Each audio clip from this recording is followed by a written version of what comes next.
भारत वैश्विक अर्थव्यवस्था का इंजन कहा जाने लगा है। भारत निवेश का मुख्य केंद्र बना है। देश में पिछले 10 सालों के दौरान 8 ट्रिलियन का निवेश हुआ है। प्रस्तुत है एक रिपोर्ट। भारत दुनिया की सबसे तेजी से बढ़ने वाली प्रमुख अर्थव्यवस्था है और इसे वैश्विक अर्थव्यवस्था का इंजन भी कहा जाने लगा है। यही वजह है कि आज भारत निवेश का भी एक मुख्य केंद्र बना हुआ है। देश में पिछले एक दशक में 8 ट्रिलियन डॉलर का सार्वजनिक और निजी निवेश किया गया है। ये देश की आजादी के बाद से जितना निवेश किया गया उसके आधे से भी ज्यादा है। डीएसपी एसेट मैनेजर्स की रिपोर्ट के मुताबिक 1947 में देश की आजादी के बाद से अब तक विभिन्न निवेश पर 14 ट्रिलियन डॉलर खर्च किए गए थे।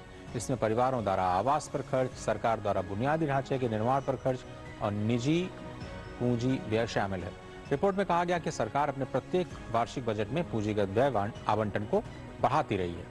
यह भी दावा किया गया कि भारत निवेश को लेकर के जो हिचक थी अब उससे बाहर निकल आया है। कोरोना काल के दौरान निवेश में थोड़ी कमी जरूर आई थी, लेकिन सप्लाई चेन को प्रभावित नहीं कर पाई। हालांकि महामारी के बाद सुधार और सरकारी खर्च की वजह से बड़े पैमाने पर निवेश की वापसी हुई। वैश्विक स्थिति भले ही ठीक नहीं हो, लेकिन भारत का आधार मजबूत बना हुआ है।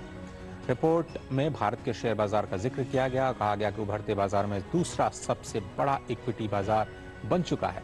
उभरते बाजार में भारत की हिस्सेदारी 2020 में 7.8% से बढ़कर के अब 17.7% हो गई। इस रिपोर्ट में कोविड महामारी के दौरान जो सरकार ने नीतियां अपनाई उसका समर्थन करते हुए ये रिपोर्ट कहती है कि निवेश बढ़ाया गया, सार्वजनिक क्षेत्र में यानी बुनियादी ढांचे पर फोकस किया गया और वही सही नीति थी जिससे देखकर के निजी क्षेत्र ने भी कदम ताल किया।